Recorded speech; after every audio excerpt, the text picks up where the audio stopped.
Hi, welcome to the overview of the Global Coffee Platform's RegenCoffee workstream. The objectives of this overview are that you can learn more about the background and rationale of GCP's RegenCoffee workstream, look at the GCP RegenCoffee's consultation draft process, learn about the framework and scope content, as well as opportunities to provide input and feedback. We would first like to thank Illy, JDE Peet's, and Nestle's for supporting this work. We'll start with a background and overview of the RegenCoffee Phase 1, then dive into the RegenCoffee framework, and then look at next steps. So starting with the background and overview, we are right now in Phase 1, which began in December 2024 and runs through June 2025. It's about establishing a common language as a foundation. This is critical and important for the next phases as we go to country and national level of testing. The objective of Phase 1 is a comprehensive document which will contain definitions, objectives, principles, and expected outcomes, and this can serve as our common language for a foundational guide for the coffee sector. So where are we at this stage? We started back in December with working on researching to create a zero draft. This was then reworked into this consultation draft that we are launching the 19th of March through the 15th of April for stakeholder consultation. Who's behind all of this work? The GCP Secretariat is facilitating and supporting the work. The Technical Committee, which is a standing committee of GCP, is advising and recommending the final draft to the board. They are supported through an advisory task force, an ad hoc group made up of experts to provide their expertise and input. Our values and guiding principles of working are to be farmer-centric and inclusive, driven by continuous improvement. We don't want to reinvent things, but align and build upon and complement existing initiatives for transparency and ongoing learning. Developing the consultation draft first began with scanning and research of existing regenerative agriculture initiatives. This highlighted across hundreds of existing initiatives the different focuses on different things, practices and outcomes, mixes of practices, inputs and outputs. We took this to create a synthesis and look for the commonalities and the overlap, understanding that regenerative agriculture is not new, and we wanted to build upon existing tools and work. This is not a revision of the Coffee Sustainable Reference Code, but it will feed into the 2026 revision, and it is not a certification. So let's look at the RegenCoffee framework itself.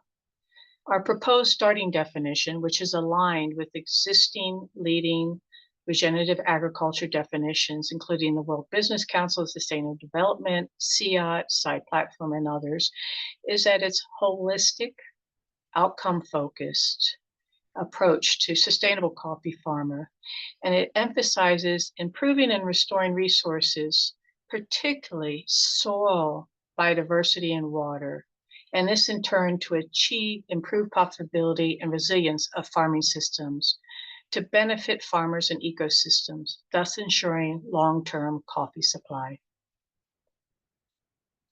For each of those core impact areas, soil, biodiversity, water, and livelihoods, we created a 2-page overview looking at the principles, definitions, challenges, and outcomes, key performance indicators, and sets of practices linked to those outcomes.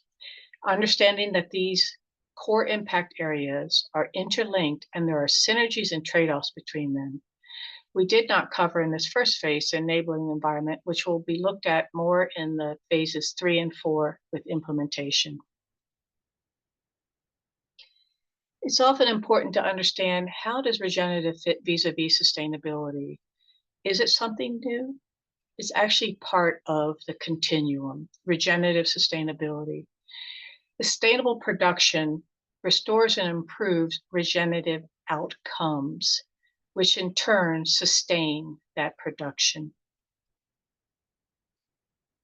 So linking the practices outcomes, starting with the Sustainable Coffee Reference Code with farmer prosperity and resilience at the center, we look at how these types of practices that are codified in the Coffee Sustainable Reference Code to drive the different outcomes and how those outcomes in turn drive farmer prosperity and resilience. So the key principles are around the sustainable management of soil, biodiversity, and water. And those different practices lead to the regenerative outcomes of increased soil health, enhancement and sustainable use of biodiversity, water quality and quantity, which in turn lead to resilient farmer livelihoods. So how do we know if we are making progress, if we succeed? What do we monitor, results or practices? This is always a challenge. We want to know about the outcomes. They need to be meaningful and scientific. However, these can often be costly and very technical and hard to measure. And they take quite a lot of time, and it's not always easy to attribute the changes that have occurred to specific interventions. So often we look at practices which are easier, they're actionable, they're localized, and they're farmer-centric. However, they don't tell us if we've actually achieved the results we want to achieve. So this has always been a conundrum, and what do we monitor? So we are proposing monitoring outcomes and practice-based outcomes. So if we start with RegenCoffee Common Core outcomes, we can have a set of key performance indicators linked that are outcome-based and practice-based indicators. The key performance indicators are aligned with key outcome frameworks, as I already mentioned, the World Business Council of Sustainable Development, SIDE Platform, Textile Exchange, many others. These are scientific and technical outcomes. They're often called lagging indicators because they take a long time to have results, can be 3 to 5 years or even more. These type of indicators are appropriate with collective action in demos and pilots and landscape approaches to build the evidence. However, we also need practice-based indicators that have clear evidence-based links to the outcomes that we're trying to achieve. These are called leading indicators because the assumption will be they will lead to the longer-term outcomes. They are farmer-centric and localized with technical knowledge. So one of the other big questions is what counts? How do we know it is regenerative? This is particularly challenging when there's no common or legal definition. How do we avoid greenwashing? It's also really challenging because real changes and outcomes take time.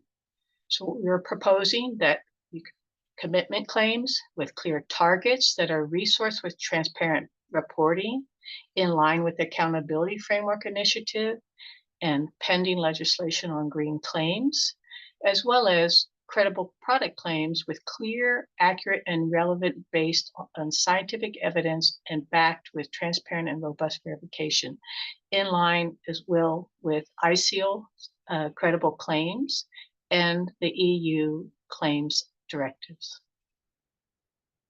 So what are next steps? There's a consultation launch the 19th of March, the 15th of April on this RegenCoffee framework consultation draft. There's members webinar March 19th and April 10th. They will be the same webinar, but to accommodate different time zones and for those that have busy schedules and can't make one. And we'll present the final guiding document the end of June at the GCP Member Assembly. So join the global consultation on RegenCoffee. Your input is important. You can download the RegenCoffee consultation draft and also complete the survey. There are mostly open-ended, mostly multiple choice questions. They're quite quick. And then there's an option for more detailed input on the technical indicators. So we really hope that you will take the opportunity and provide your input. Thank you, and hopefully together we can make positive change.